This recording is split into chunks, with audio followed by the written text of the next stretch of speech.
amis, j'espère que vous allez bien. Bienvenue dans ce 6e jour du calendrier de l'Avent. Et j'en profite également pour vous souhaiter une joyeuse Saint-Nicolas par la même occasion. Et alors, comme vous pouvez le voir, le fond a changé. Derrière moi, vous pouvez voir que le sapin est de retour. Et avec lui, la licorne de Noël qui nous fait l'honneur d'être avec nous également, qui veille précieusement sur le sapin.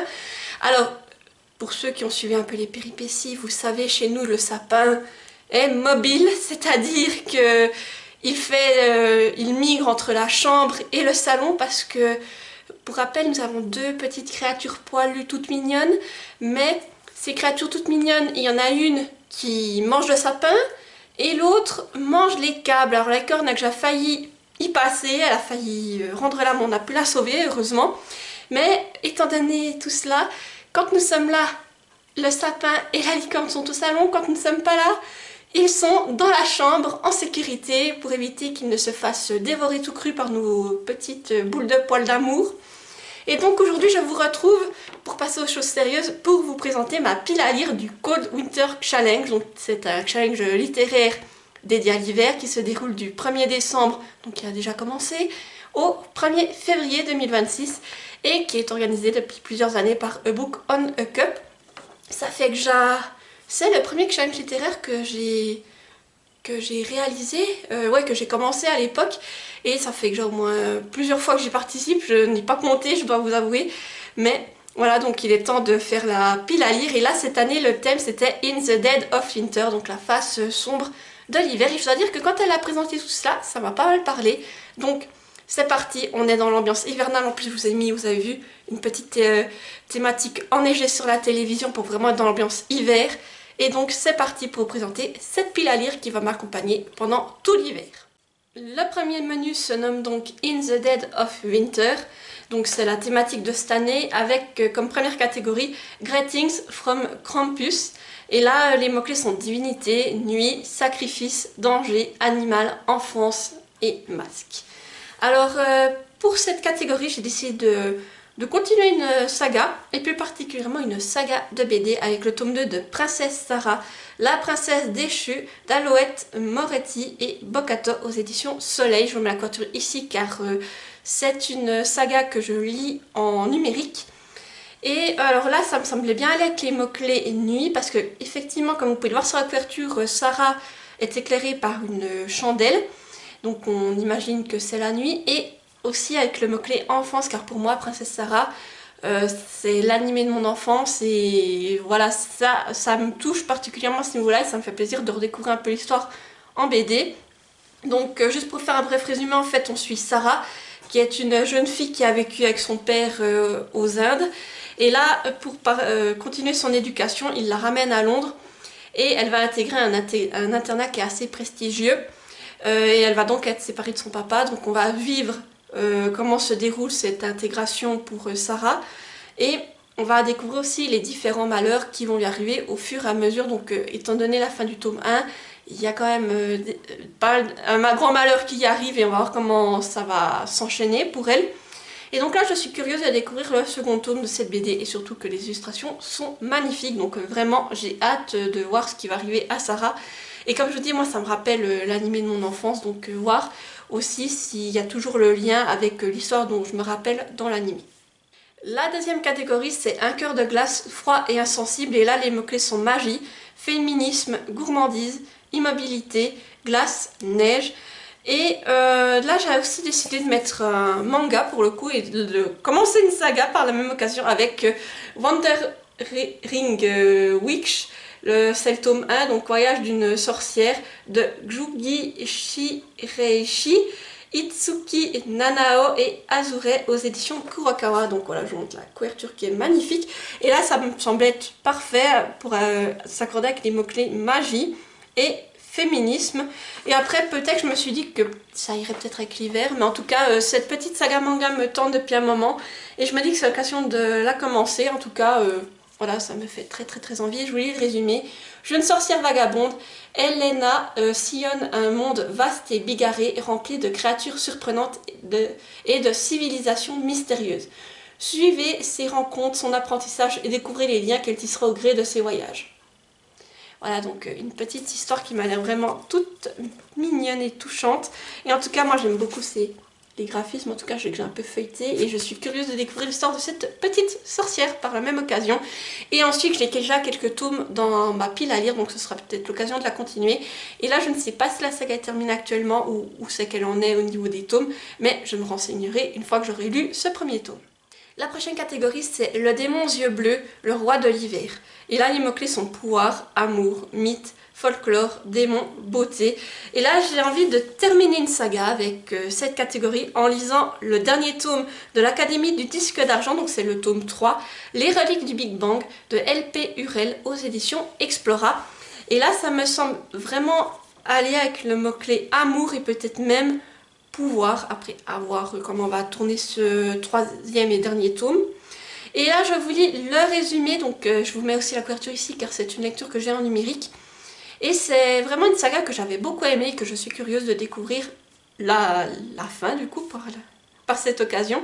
Donc voilà le résumé du premier tome. D'aussi loin qu'elle se souvienne, Emma a toujours rêvé d'explorer l'univers. Alors quand une agence secrète lui propose d'intégrer une école sur la Lune pour devenir astronaute et faire partie des premiers citoyens de l'espace, elle accepte sans hésiter. Au programme astronomie, exploration, terraformation, pilotage, diplomatie extraterrestre, mais à son arrivée, une révélation inattendue fait tout basculer. Rattrapée par son passé, Emma se retrouve peu à peu entraînée dans un complot spatial dont l'enjeu la dépasse et pourrait bien menacer le sort de l'humanité. Alors effectivement, ce qui m'a beaucoup plu dans cette saga, c'est l'idée école sur la Lune, déjà qui m'a vraiment hypée. Et aussi, dans le second tome, il se passe pas mal d'éléments, c'est ça que j'avais beaucoup aimé. Et vu comme ça se termine, je suis vraiment curieuse de savoir comment on va terminer cette saga.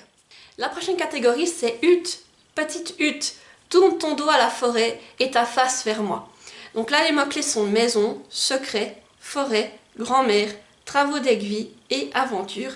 Et disons que, étant donné l'un des mots-clés, il y a un livre que je ne me voyais vraiment mettre là-dedans et j'ai pas pu faire autrement malgré le fait qu'il ait une couverture qui me fasse plus penser au printemps, mais voilà, le mot-clé parlait.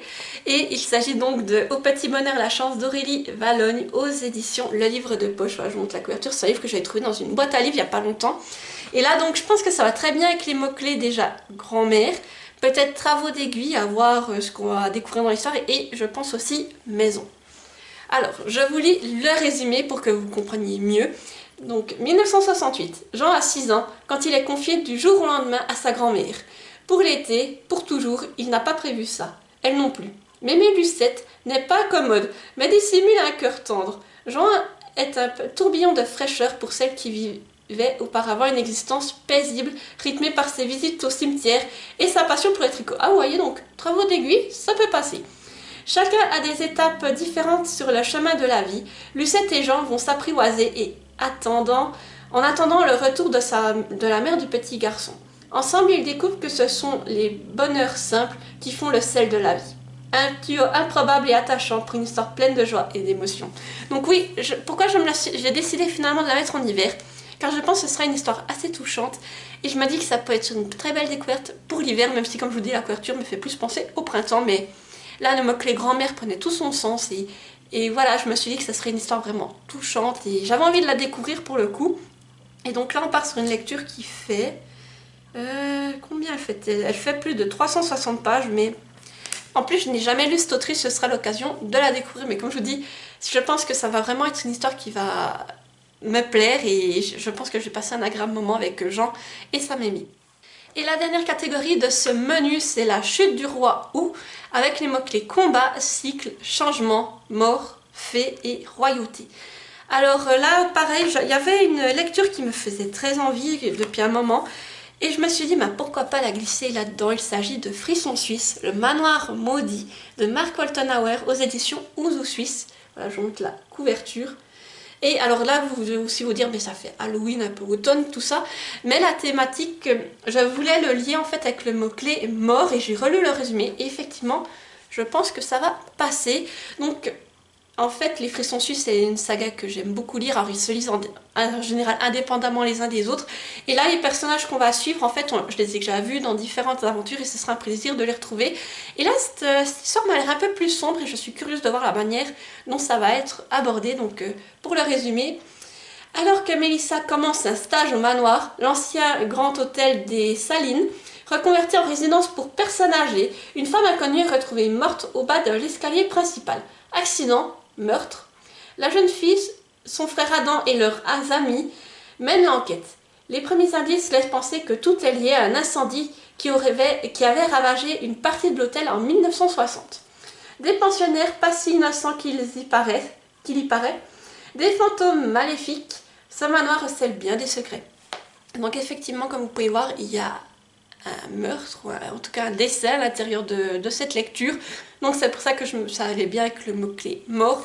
Et les Frissons Suisses, comme je vous dis, c'est toujours des bonnes lectures. Là on part sur une lecture qui fait un peu plus de 120 pages. Et c'est toujours écrit grand, aéré et avec des illustrations. Donc voilà, je pense que j'ai passé un bon moment. Et je vous dis, celui-ci, il est dans ma palle depuis quelques temps, mais il me fait très envie. Et je suis curieuse de découvrir cette nouvelle aventure. Le second menu, c'est Féerie des fêtes. Et donc là, la première catégorie, c'est s'embrasser sous le gui, avec les mots-clés romance, entre parenthèses, de Noël, drame romantique, poison, manoir, gothique.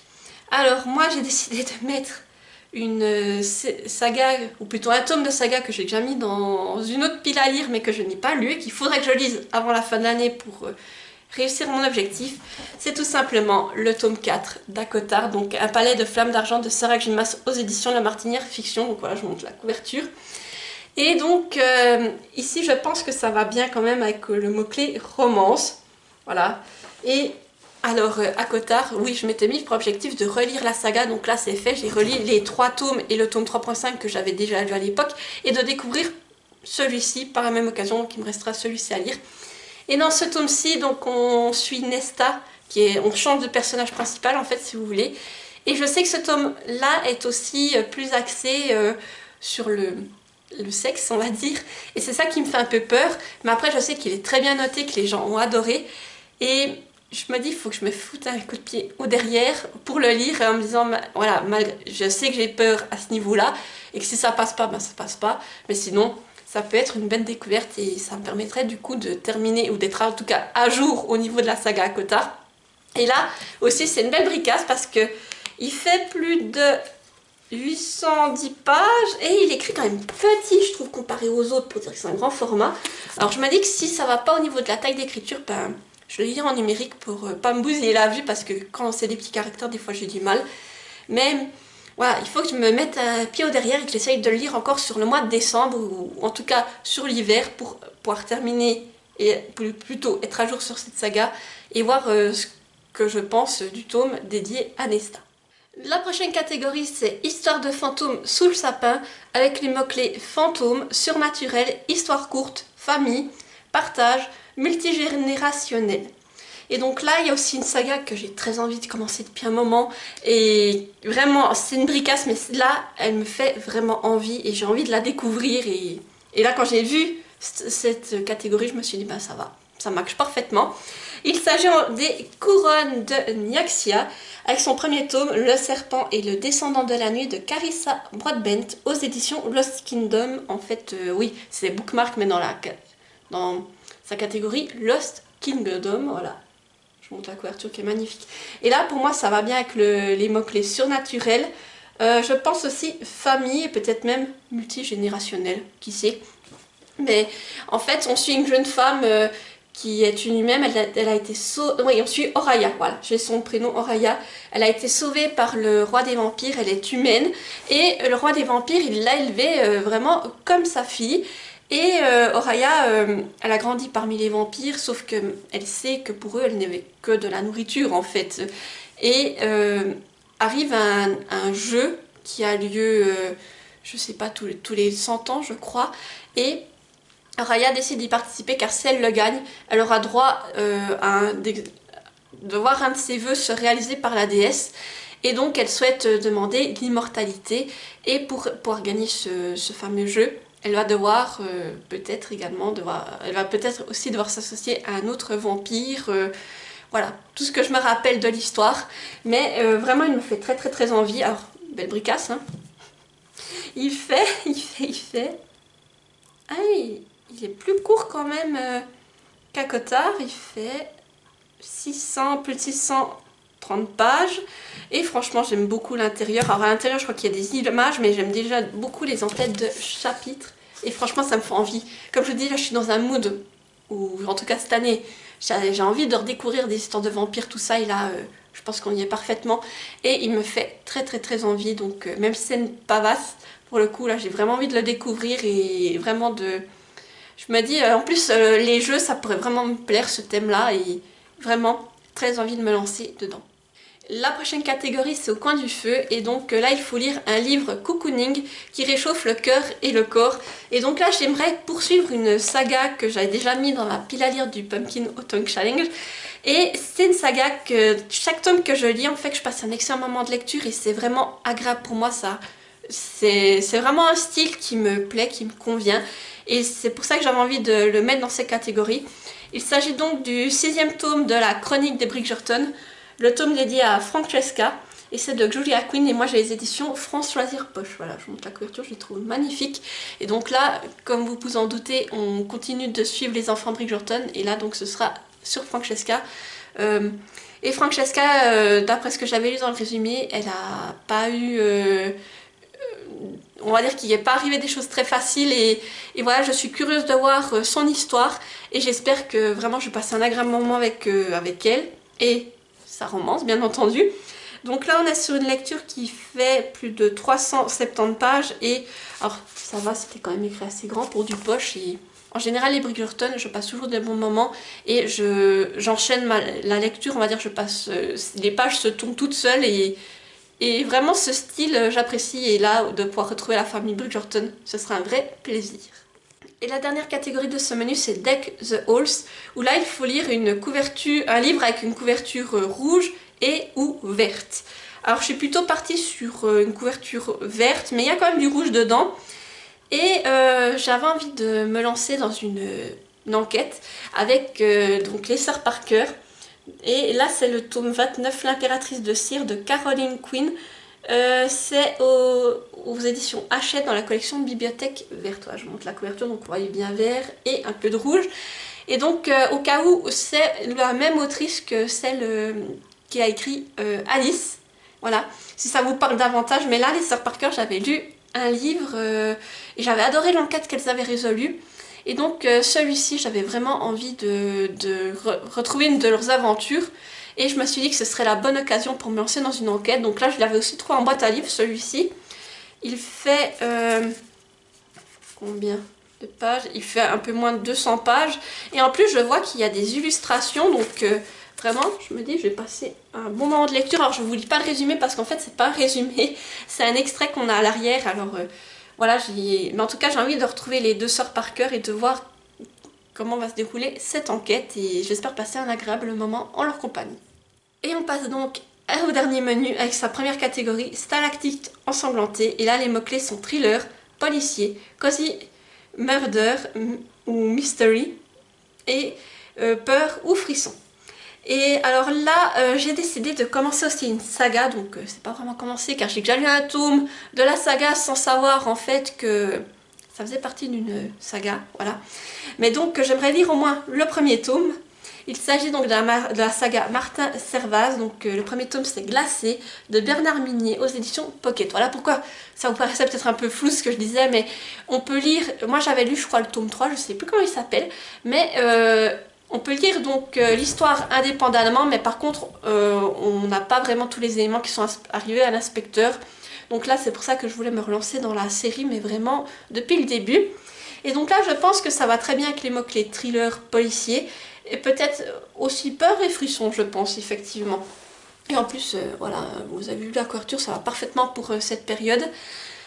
Donc là, je vous lis le résumé. Dans une vallée encaissée des Pyrénées, au petit matin d'une journée glaciale de décembre, les ouvriers d'une centrale hydroélectrique découvrent le corps sans tête d'un cheval accroché à la falaise. Ce même jour, une jeune psychologue prend son premier poste dans le centre psychiatrique de haute sécurité qui surplombe la vallée.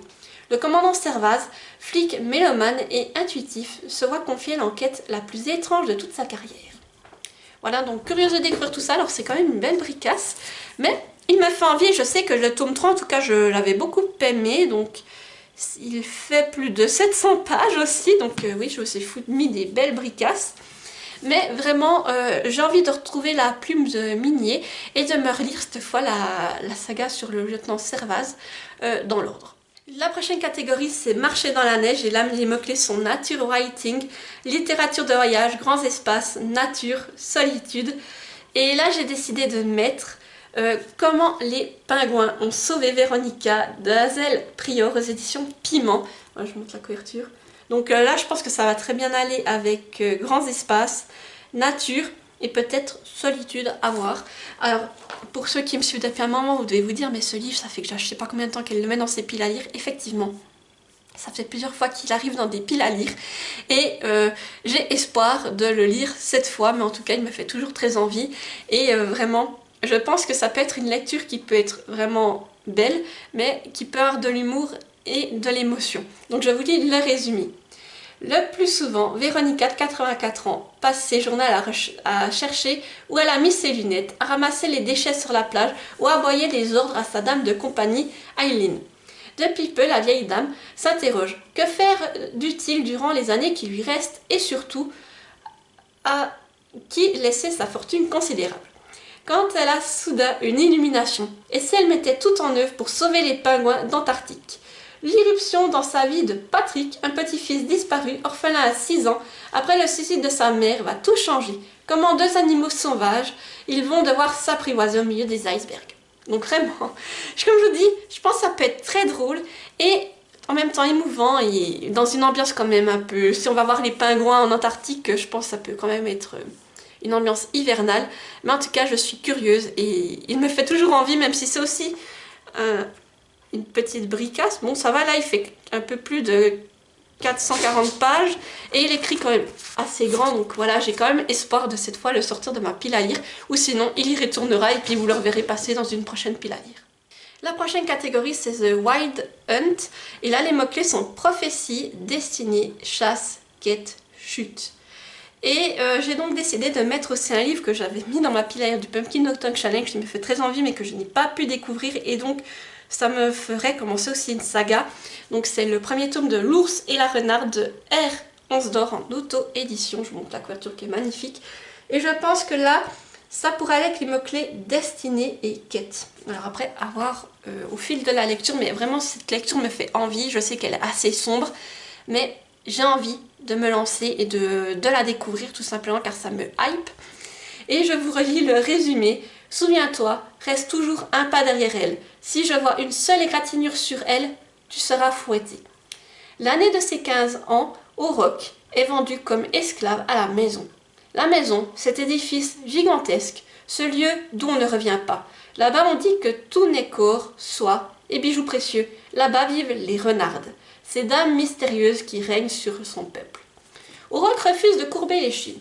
Il est prêt à tout pour retrouver son frère perdu dans les entrailles de la maison. Mais lorsqu'on lui confie une petite renarde boiteuse, leur vie à tous les deux s'en retrouve bouleversée.